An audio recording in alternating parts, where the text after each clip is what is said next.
My name is Nicholas Blechman. Thank you all for coming. I'm here to talk about one of my favorite topics, which is collaboration. But before I get started, I'm just going to give you a little bit of background as to who I am. So I grew up my father is a cartoonist, a very famous illustrator. His name is R.O. Blechman. And this is a photo of him, and that's me back in must have been 70. And this is a photograph that's taken by Gary Winogrand. And his drawing style is very iconic. He draws in this kind of like wiggly, shaky, it's been described as a very nervous line. And even though the line is very nervous, his ideas are very confident. He's very witty, he's very a wonderful thinker. And he drew many covers for the New Yorker and worked for just about every ad agency in New York City during the 60s and 70s. His work was everywhere. So I grew up always being exposed to the New Yorker magazine, and I was always surrounded by art and design, and a lot of his friends were also designers and illustrators. But that's not how I learned about graphic design. I really came to graphic design much later, after college, when I started to do my own fanzine called NoZone. Everything in this magazine I did myself. So I did the layout, I did the editing, I did the printing, I did the distribution. This was like a laboratory for design for me.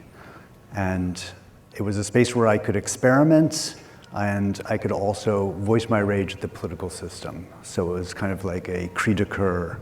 And every issue had a different format and size. I made lots of mistakes, and I would always try to vary and shake it up and reinvent myself with each issue.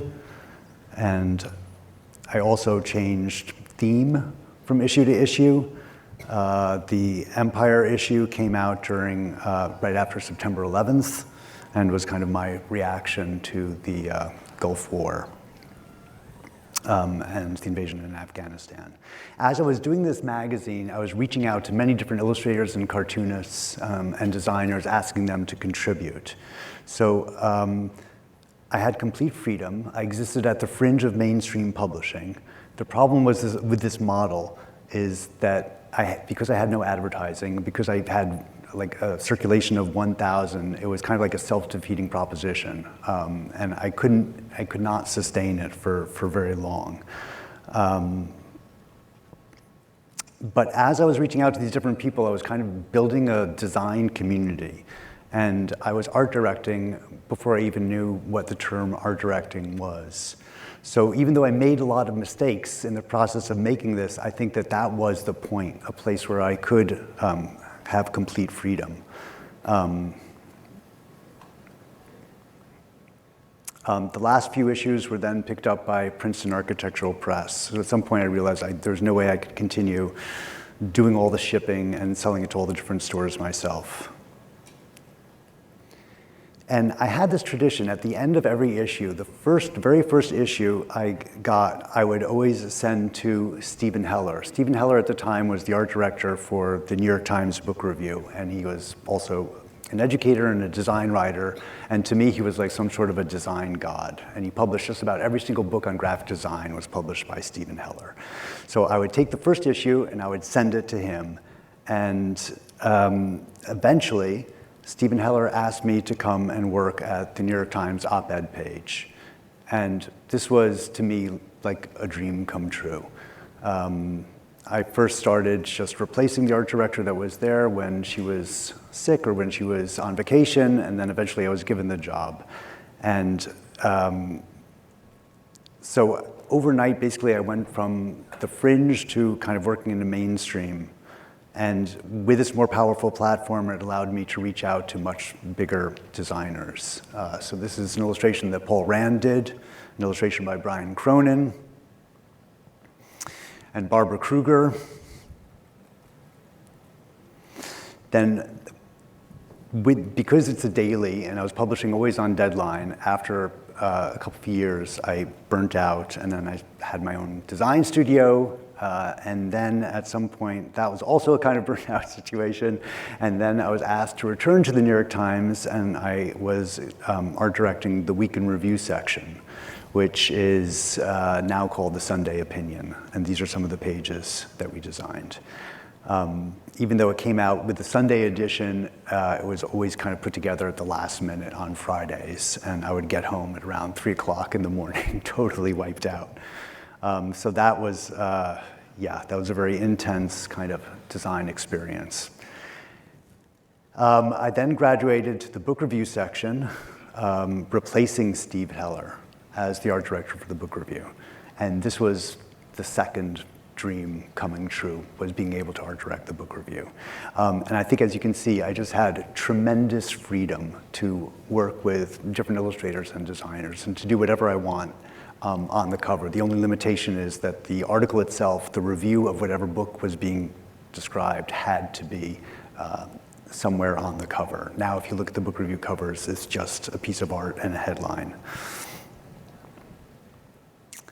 So that's, I often get this question, well, how do you become creative director of the New Yorker? So that's, in essence, that's now you know. It's by kind of following your passion and just following your instincts, and by not having a plan, and it allowed me to go from a scrappy little magazine to one of the most prestigious magazines. So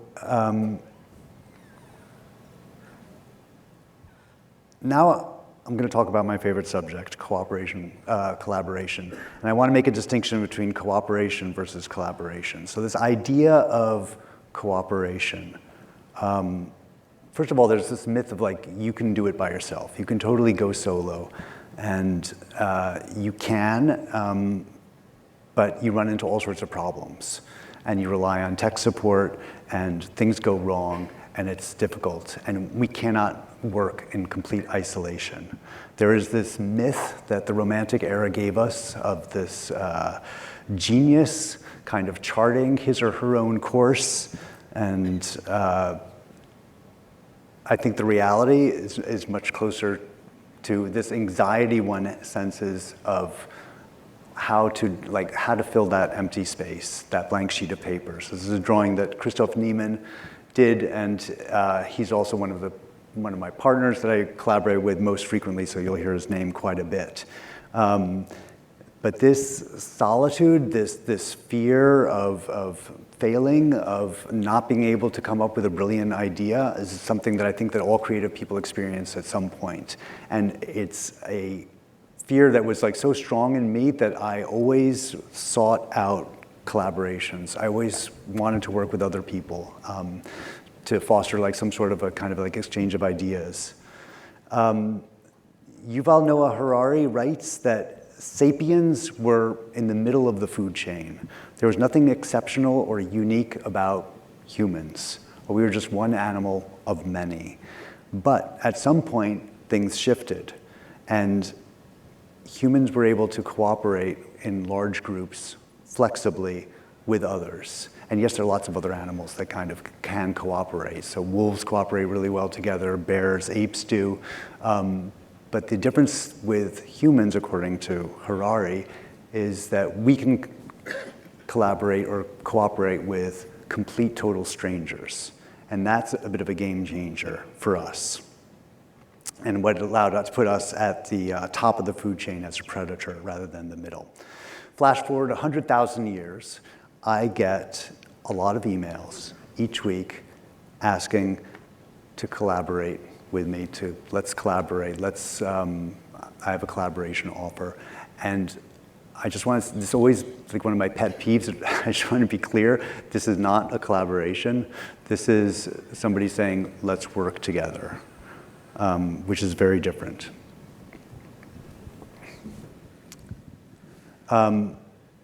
So when I mean the difference between collaboration and working together, if we're working together, there's more of a hierarchy. In other words, I'm kind of I'm setting the parameters under which we will work together, but the actual heavy lifting is going to be done by you. You're going to be the one that's actually doing the illustration and doing the artwork. I'm just there to kind of guide you along and to point you in the right direction. Partnership versus collaboration.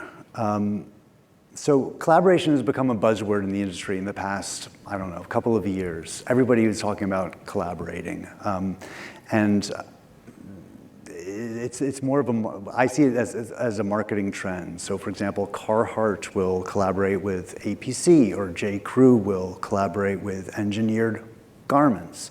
In the subways of New York, you see people wearing baseball caps and it says MoMA, or it says the New York Yankees on the front and then it says MoMA on the side. And these kinds of collaborations always baffle me because it's like MoMA somehow like very much into sports, or the Yankees, do they have an art collection that I wasn't aware of? So sometimes it feels like some sort of logo narcissism, and it creates these like weird hybrids that I don't really see as being, it's more repackaging versus creating a new product.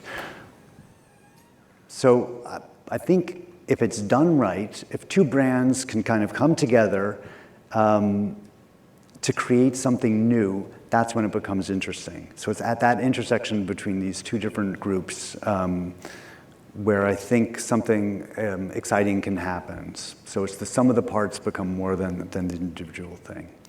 So at the New Yorker, we've been fortunate enough to collaborate with some special brands, with Sleepy Jones, with Schumacher, paying homage to our covers and to our cartoonists. We're doing a collaboration with Timex. I'm very excited about that, which will be released next year. Next year is the 100th anniversary for the New Yorker, so we're kind of in full anniversary mode in anticipation of that. We also have a capsule of New Yorker branded sweaters and shirts with J.Crew. La Colombe, each of their coffee packages is designed by a different illustrator, so they came to us and said, well, why don't we do a set of New Yorker coffee packages using New Yorker artists. So these are collaborations that kind of like make sense, but I think there has to be some sort of criteria for how these different companies come together. So the first thing that we want is for the partnership to somehow elevate the New Yorker. It can't just be good for that brand that wants to work with us, it also has to be good for us. So we have to, it can't be just like a random company, they have to share the same values as us. They have to be as obsessed with high quality as we are. The New Yorker I consider to be a legacy brand, so in theory we'd be also partnering with someone similar. So the Schumacher, for example, they've been around for over 100 years. And then lastly, I always like it to be some connection to New York City. It has to make money, to be honest. Like there has to be a minimum guaranteed royalty so that we are generating a certain amount of money. And then it has to be fun. There has to be like some sort of pleasure that comes from this, something unexpected. It can't just be, here are our typefaces, here's our archive, here are our logos, go do something. It's more like, let's get the art department, your art department, our art department together, let's brainstorm, let's try to come up with ideas and come up with something new. And it's really hard to do that successfully. Some of the things that have come out from that are these Sleepy Jones pajamas with cartoons by Charles Barsotti, and this needlepoint pillow that was done with Schumacher. So with Schumacher we did a bunch of wallpaper, which I'll show you in a second, but we also did this needlepoint pillow in which every little needlepoint stitch corresponds to a pixel, so we could have complete control over the needlepoint when we drew this at the right resolution. So these are fun. These are like, I never thought in a million years that I would be doing pajamas when I went to the New Yorker. This is the sample of the wallpaper that we did with Schumacher. The illustrator is Ed Steed, who's done a number of covers, a number of illustrations, cartoons inside the magazine. And even though these colors are beautiful and it's all flowers, if you look closely, I think there's something quite creepy with these little creatures, just because maybe I know Ed Steed. And Joanna Aviles did this wonderful just vignettes and scenes of New York. So this is a great opportunity not only for us, but also for cartoonists to not only to do work outside of the confines of the magazine and to work with other brands.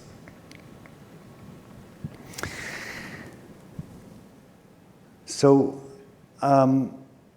putting out a magazine every single week is inherently collaborative because we're working with so many different departments and editors. And I've noticed that the more ambitious the project is at the New Yorker, then inevitably the more collaborative it's going to be. But I just want, there's like a small misconception, I think, between collaboration in which we're all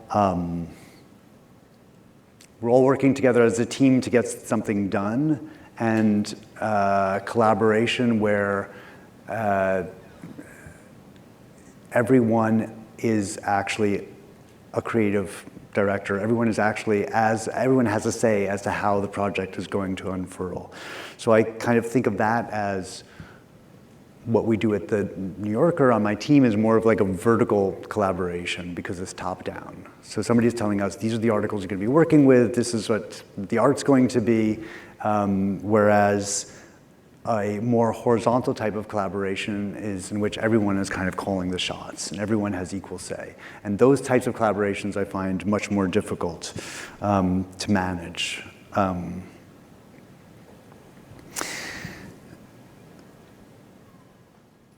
So the core, I just want to talk a little bit about my work at the New Yorker. So the core responsibility of what we do as a team is just to create images, to create beautiful images. And the way we work is always very independent from each other. So in other words, I will be commissioning one piece and then someone else on my team will be commissioning something else. And we all kind of like check in with each other, but we all kind of work independently and autonomously. So in that sense, it's kind of the opposite of collaboration. We're not working together, and the less we collaborate together, maybe the better it is, because too many cooks also can mess things up. So the goal is to work with the best illustrators and best designers and to find solutions that are as complex and as, to find visual solutions that are as complex and subtle as the writing itself. And I think that's one of the pleasures of working at the New Yorker is that the articles themselves are so beautifully written. It's always a great inspiration to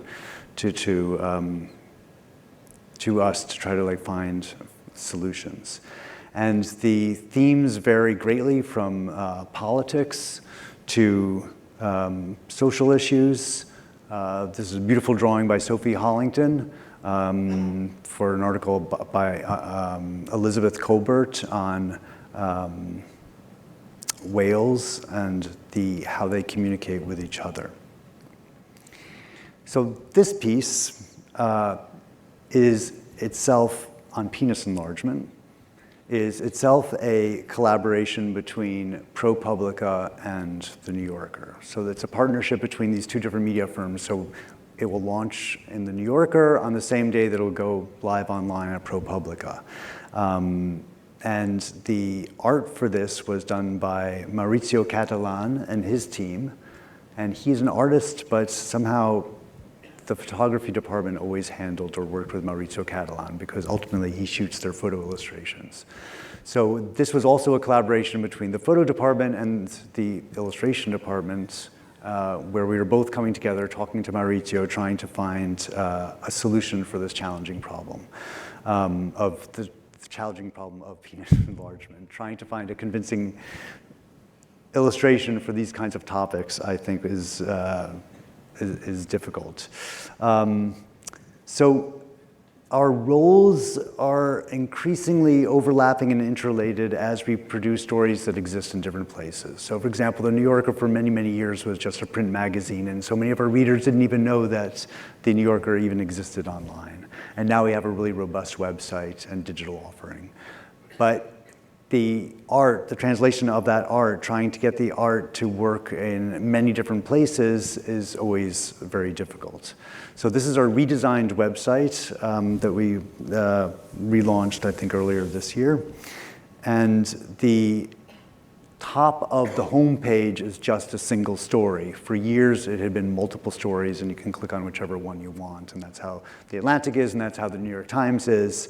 But we decided that we would shift our focus and instead have just one lead story that we're recommending that'll be up all day long, and we say that this is the story that you're supposed to read. So there's this new emphasis on art and the way art looks on the homepage when we're featuring it this big. When I started at the New Yorker 10 years ago, we had, I think, one of our print designers was every now and then commissioning a little piece that would go online, like maybe 2 or 3 pieces that would go online, and we had maybe 1 or 2 digital photo editors. Now we have like 5 or 6 digital photo editors, and we have 3 art directors working full-time on the website. And one of them, Nicholas Conrad, who did this beautiful illustration for an article by Zadie Smith, he's kind of our secret weapon. He's our in-house illustrator. So he actually does, I have this rule in the art department, nobody's allowed to do any kind of illustration. We're not illustrators, we're art directors, with the exception of Nicholas Conrad, who is able to, on very short turnaround, do some illustrations. So this is a photograph by Thea Traff of Sofia Coppola. This was in the print magazine, and then this is how it looks on the homepage. And then, so then the question is, okay, well, how does the image translate from print to web? How does this still look like the New Yorker? And yeah, maybe it does or maybe it doesn't. Obviously, it's a beautifully composed photograph, but making it black and white, it has a kind of like classic quality that makes it feel like something that the New Yorker would do. The first photographer for the New Yorker, staff photographer, was Richard Avedon, who did these gorgeous black and white photographs, and so we always kind of like keep that in mind with many of our assignments. A variety of stories, a variety of different styles, always trying to keep it as mixed up as possible. This is the Talk of the Town section in the magazine, and this is what it looks like online. So this is in the front of the book where you have these like short little vignettes, these short pieces that are usually like little witty written pieces about different characters in the city, and we illustrate them with these black and white drawings. So again, figuring out like how this is going to look. They look great in the magazine, but does this really make sense in a kind of like digital context? And then lately we've been doing digital-only issues. So these are issues that are online only, and this was the interviews issue. We have issues that come out that are double issues, and then so for the down week in which we're not publishing an issue, we offer a digital-only issue. And this is a cover, so this is a digital cover, which is kind of like super confusing because it looks like a print cover, but this actually never existed in print. And this is an animation by Carrie Vanderjagt, and it's one of my favorite illustrations from this past year.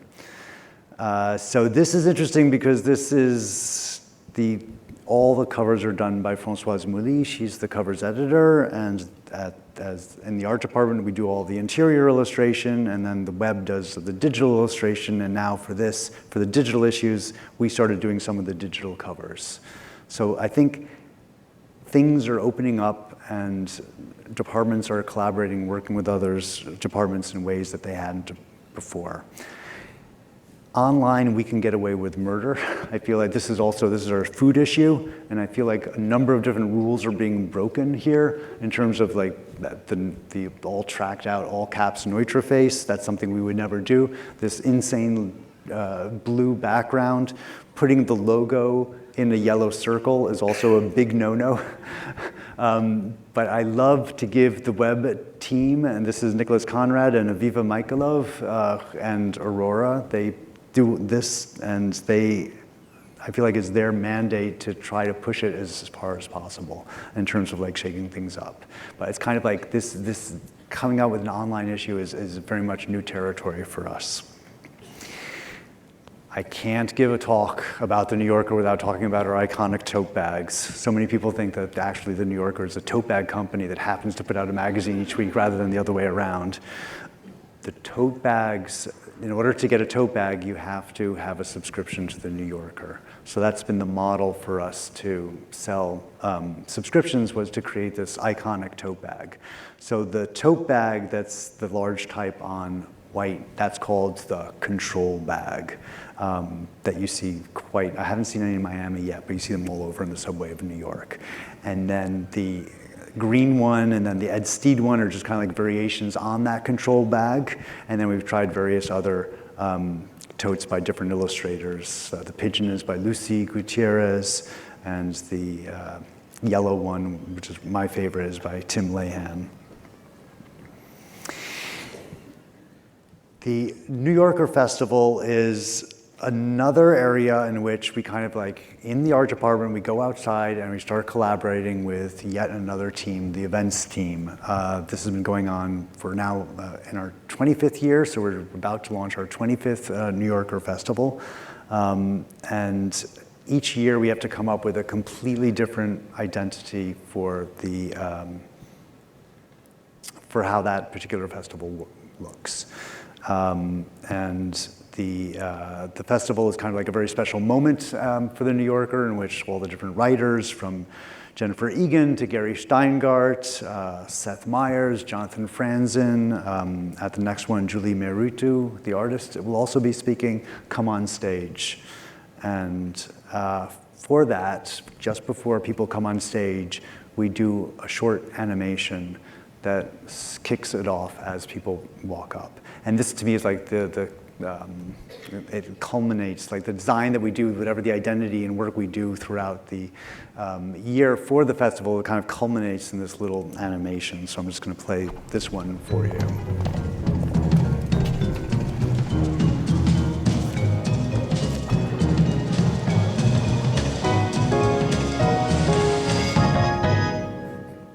So the illustrator for that is Tommy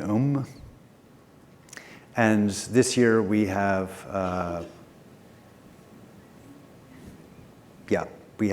this is the identity for the 25th New Yorker Festival. So this is the one that's going to start at the end of this week.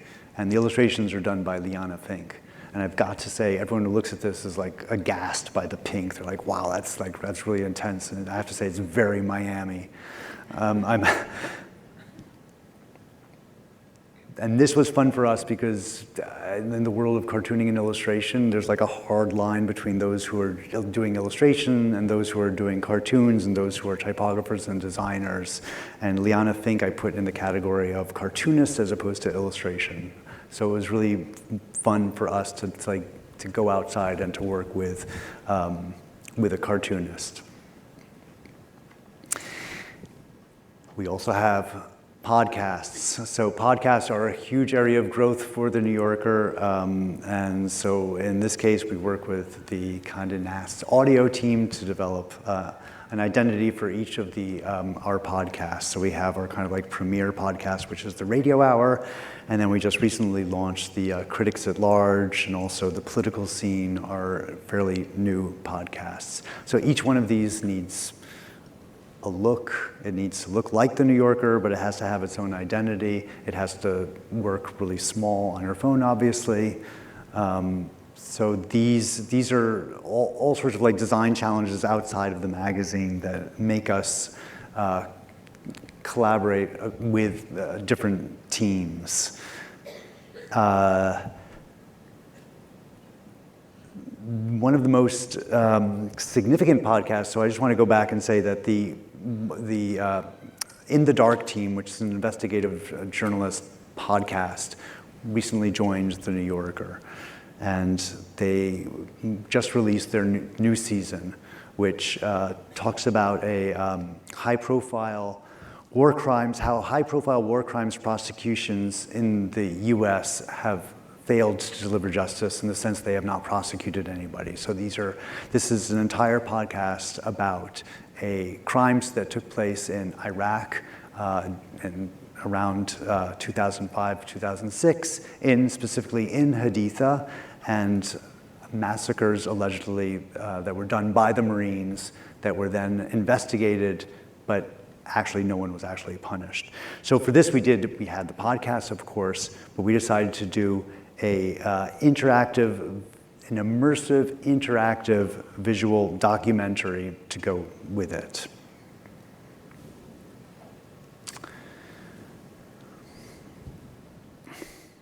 So what's unique about this, besides leveraging all sorts of technology that we've never used before, and also leveraging and working with all sorts of data that the In the Dark team came up with, and trying to taking all these points of data and then giving them to an illustrator, in this case Emiliano Ponzi, and trying to recreate what it was like to be there at that time.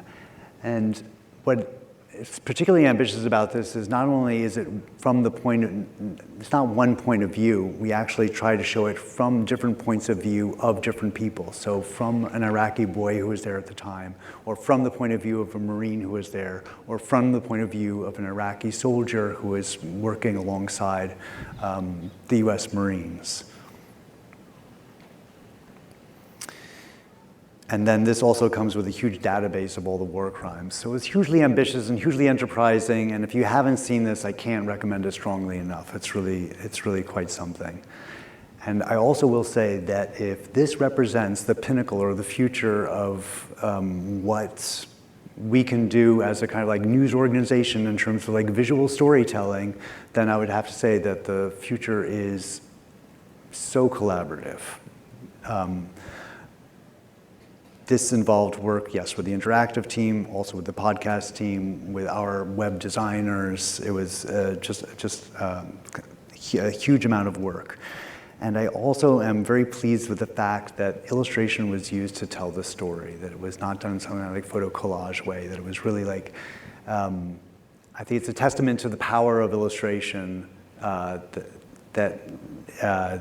this story was that, when there's a bed, for example, in a room, and we try to show that bed in this kind of like 3D environment, we actually measure the bed, we give all this information to the illustrator, and we actually try to tell it. And it has a kind of very visceral effect. And I think the drawings, without being actual portraits of the soldiers, there's kind of like an anonymity in the style that it's done, kind of complement it well.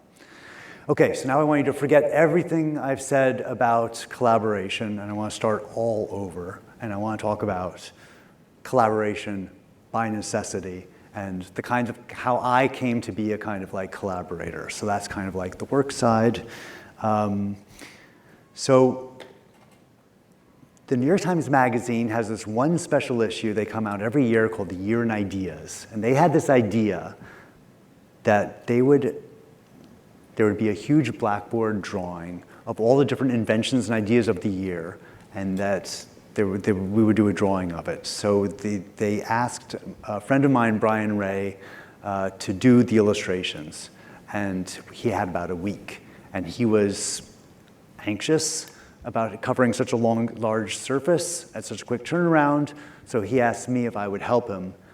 And then I saw how large the space was and how many drawings we had to translate onto this blackboard, and I became nervous, and then I had to ask Christoph Niemann if he would join us. And so one night we went into a studio, and the three of us, in a couple of hours, just drew this crazy drawing, which came together really nicely, and we thought that was the end of it. And then about a month later, Society of Publication Designers has their annual, and they said, oh, we'd love for you to do that chalkboard drawing again. And this time it was like, oh my God, it's even larger now because there's the back side also, the back page as well as the cover. And the idea, of course, taking all the winning entrants and somehow translating that into the drawing. And as you know, one thing that drives illustrators completely nuts is when you do a drawing and it's successful and someone comes and asks you to do that same drawing again. It's like an insult to our creativity somehow. So we're like, okay, it's the SPD, it's a good cause, let's do it. And so this came from it. But I swear, like every couple of months after that, we would get a call from some agency or some magazine saying, can you please do like a big blackboard drawing? And this led to other like larger projects. So this is yet another one. This was in San Francisco for VMworld. Brian Ray and I did this. So that's me on a scissor lift, and the man next to me is Doug. I think there was like some sort of requirement at the convention center that there had to be a union member on the scissor lift at all times. So he was there, and he would just stare and watch me doodle. But by the end of the 3 days, that's how long it took us to complete this, he was there with the chalk doing some of the drawings with us. So that was a great collaboration.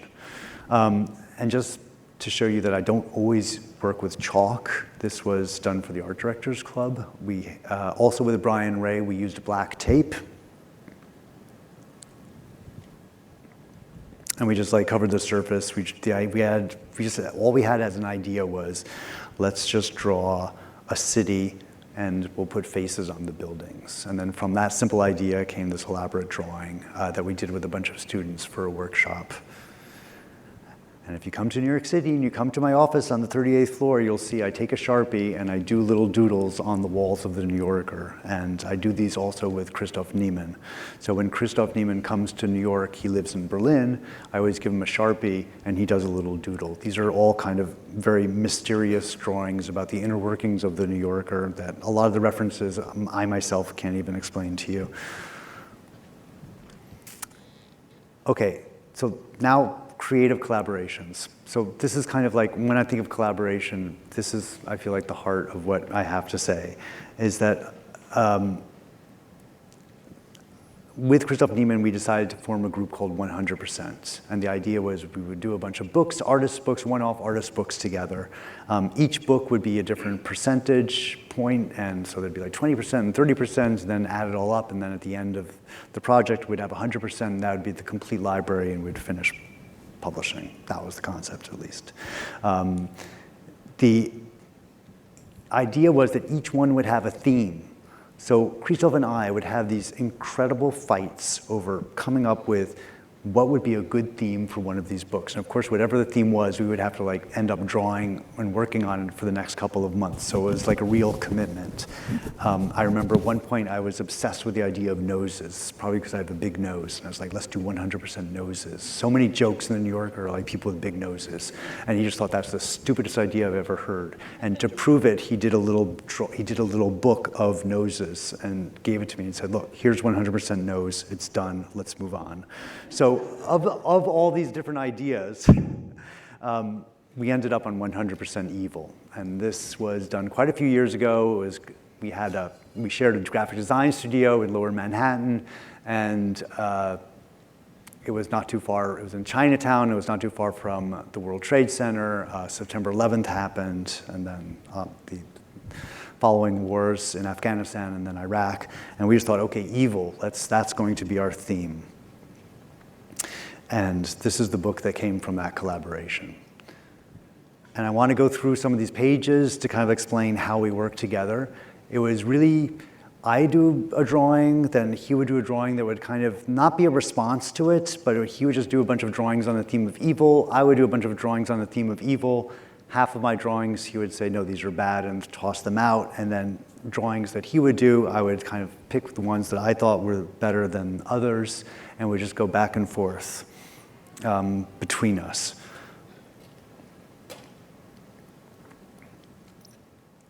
So the thing about this is, so there'd be like these kind of like, he didn't draw this in response to my having drawn a laptop with teeth. He would have had drawn this, and then we would kind of like, it was in the editing that we'd find these like nice pairings and we'd put these together.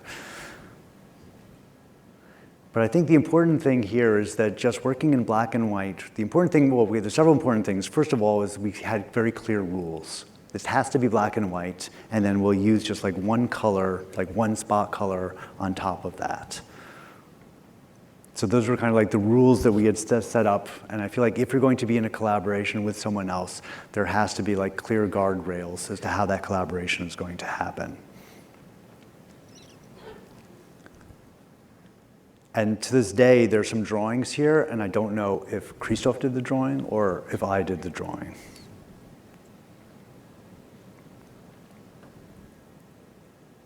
Actually, that's not true. I know who did these drawings. Like that, the thicker brush stroke is Christoph, and the more thin line is me. But then we thought, okay, what's the worst thing you can do? Like, what's the most evil thing you can possibly come up with? And like, war. War is terrible. War is like, that's beyond. So we decided to have a war. And this kind of like reminds me of like when you're like a little kid in class and you do a little drawing and then you pass it to a friend and they do a little doodle and then they send it back. So I decided to send my brick army soldiers to attack Christoph, and then Christoph, from the other side of the book, would send his ninja air force. And then I would send all the kitchen utensils, truly weaponized. And then he would send these kind of like, these kung fu skeletons. And then in the middle, there would be like a big mashup of these different forces, in which was the complete war. I just realized there's Florida there. And I love Florida. That's because of the hanging Chad during the election. I think we threw in Florida, that was a reference to. But this was really like, I really felt like, okay, we're in high school and we're just like not listening to the teacher and we're just like drawing back and forth, and it was like so much fun to do. So this is a definition of collaboration, is if it's successful, it's a piece of art that you create that you could not have created by yourself. I could not have come up with this. It could only come, something like this would only exist through this conversation that I had with Christoph. And once you started doing this, once you started like putting out that you're doing these collaborations, people start approaching you for that kind of work. It's like the chalkboard. People see that you do chalkboards, like, okay, let's do that as a solution. So Metropolis magazine, an architecture magazine, asked Christoph and I to do a city, not a city, to draw like significant architectural landmarks. And like not landmarks, but like the new skyscrapers of significance. And we decided that we would just draw purely vector, purely CMYK. And he did half the buildings, and I did the other half of the buildings, and then we kind of like put it together. I think then Christoph had this master stroke genius idea of putting all these old buildings at the bottom in yellow that kind of like brought everything together, so it wasn't just like a grouping of buildings. But I love this. It was like so much fun to do, and again, this is like this could only come from a collaboration, and it was great to, yeah. Then one more project that I just want to finish off with this project is an exhibit at the Metropolitan Museum of Art a couple of years ago called Talking Pictures, Camera Phone Conversations Between Artists. So they asked Christoph, and then Christoph asked me, and the idea is really simple. We would have a conversation, and they asked like, I don't know, a dozen different artists. But the conversation can only take place through your phone and cannot include words, so you would have to send images to each other. So I would take a photograph of you, and I would send it to him, and then he would take a photograph of a lecture that he's at with his, and it's kind of like back and forth. But being that we're illustrators, we started drawing. So that was kind of like the process. And this was the cover. And the rule was that we had established for this partnership was that I would only draw in black and he would only draw in blue. This is his office, his studio in Berlin, and this is where I'm working in New York. And so he would take, this is an example. He did this, he would send it to me, and then that would be my answer. So I took a picture of Lower Manhattan, I sent it to him, and then his response was, which I absolutely love. This is the view from the kitchen on the 38th floor of One World Trade Center on a very foggy morning. And that was his response. So there are two kinds of, so we're doing two kinds of things. We're doing photographs, like a photograph that's answered with another photograph, but then sometimes we'll do a photograph and would answer the photograph with a drawing, or sometimes, yeah, so in this case, for example, a crosswalk, and then Christoph's response was also a crosswalk. But what I love about Christoph's crosswalk is that's such a bad like it's so badly drawn, so badly photographed, like his crosswalk with the like little pieces of paper cut out, which he didn't even try to like conceal it. And I think like the more in this kind of a situation, the worse the photograph it is, the better, because it looks handmade. So trying not to be good, we are not photographers. Like this photograph of this little toy, I don't know why. Like I would try to take photographs that I would send to him as provocations. They're like little prompts, like here, take this, and then he'd say, okay, here, take that, and he'd like do a drawing back of something that he had done, of like his response to it. So in and of themselves, I would never normally take this kind of a photograph. He took a photograph. He took this, and I replied with that. And then at first we started doing this, which was just purely drawings. So you do one drawing, I'd do another drawing.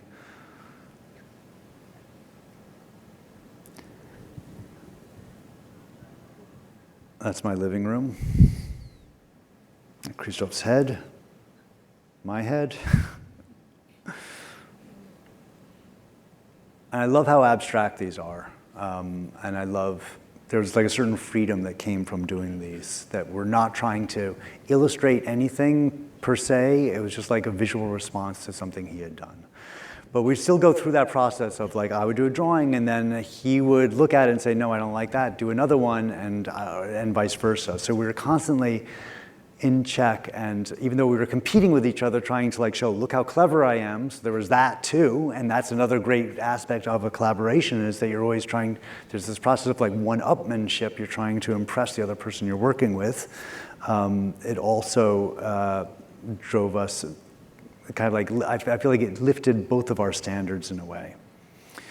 Burnt toast, my toaster, then for some reason he was skiing, I guess, which led to that. So with each drawing, we'd have to kind of like find an answer to the drawing that allowed for there to be an opening for another drawing to respond to it. So then the pencils became a thing.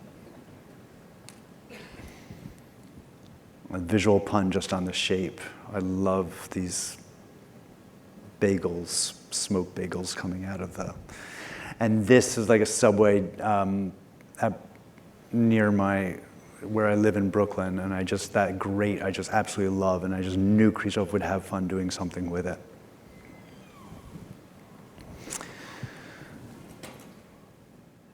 And this is like towards the end of the collaboration where things are just getting really weird and really abstract. And then we started doing drawings on top of drawings. So instead of rather like a response, he would do a drawing in blue, and then I would just do like some other random drawing in black on top of it.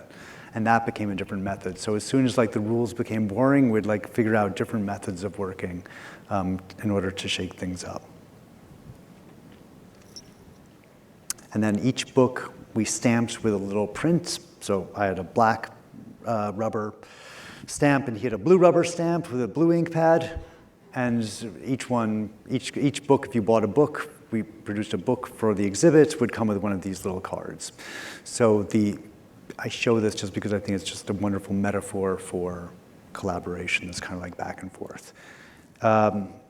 Family. So my father, I mentioned, is an illustrator, and I was asked then to do a presentation with him in which we would talk about our work. So we decided to talk about our differences as illustrators, that would be the subject of the talk itself. So this is kind of like a double portrait. So I'll just read this to you. He never taught me to draw. Throughout my childhood, I never saw him draw. How can I teach him when I'm still learning? Hey, shouldn't you use a thinner pen? Your line looks way too thick. Thick lines look best in a newspaper. This isn't a newspaper, it's a magazine. My good friend. Click.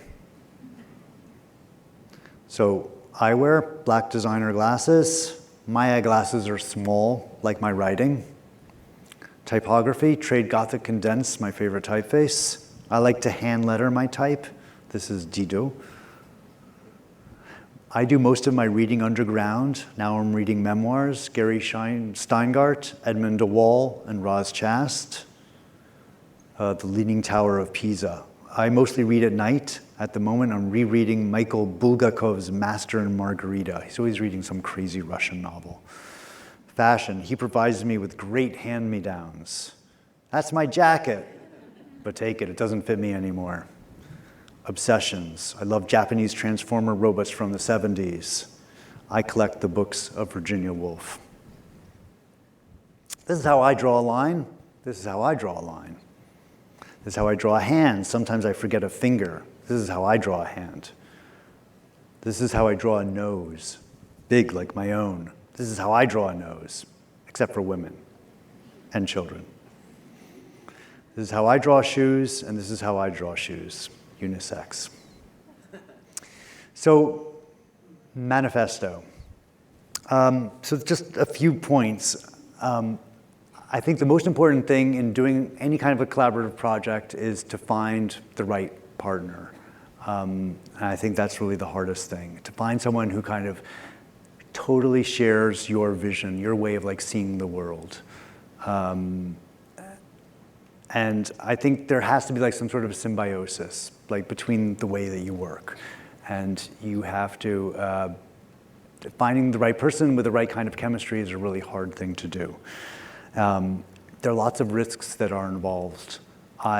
So often people come to me and they say, hey, Nicholas Blechman, they call me, hey, Christoph Niemann. I'm like, no, I'm not Christoph, I'm actually Nicholas. It's like this kind of like this mixed identity starts to happen. And sometimes I recently bumped into Christoph, maybe it was like, I don't know, a few years ago, we were asked to talk together on collaboration. And he said, no, I don't do collaborations anymore. I stopped doing collaborations. And I was really struck by that. I was like, my God, I was heartbroken. I was like, Christoph. But there is something now that in which I don't do as many collaborations, and it's great to, you don't want to lose yourself in them. You don't want it to become a crutch. There's something wonderful about just like being on your own and calling your own shots and not working with someone else. The other important thing is trust, to completely let go and to forget that you're even collaborating with someone else. For the work itself to kind of be the source that's kind of fueling and driving you, and you're just not even aware of your own ego anymore. It's just about what you create. And I think it takes, with every project that I do with Christoph, with those books, the first month is just, it's super self-conscious. We're just like so aware of what it is that we're doing. It takes a while to actually, for the work to take over and for your kind of like egos and personalities to dissolve. But the great thing about a collaboration, and which is why I encourage you all to do it, is that completely unexpected things can happen. And you can come up with pieces of art that you would normally not be able to create. And I think that's really what it's about, is leaving your own comfort zone and working with someone else and just seeing where that will take you. And I think that's the hardest thing for us to do, because we all have our habits and our creative habits, and it's really hard to like mix things up. And if you're used to using a fine point black pen, then to go from that to be using a new computer software, for example, is really tricky. But when you do this and it's successful, I feel like you are able to create something that's transcendent. I know transcendent is like a really big word, but I do feel like you kind of like rise above and create some kind of like beautiful work that you normally wouldn't have been able to do. So, without further ado, I'd like to thank all the people that I've collaborated with, both at work, Viva Michailov, Alexandra, my father, Brian, Paul Sayre,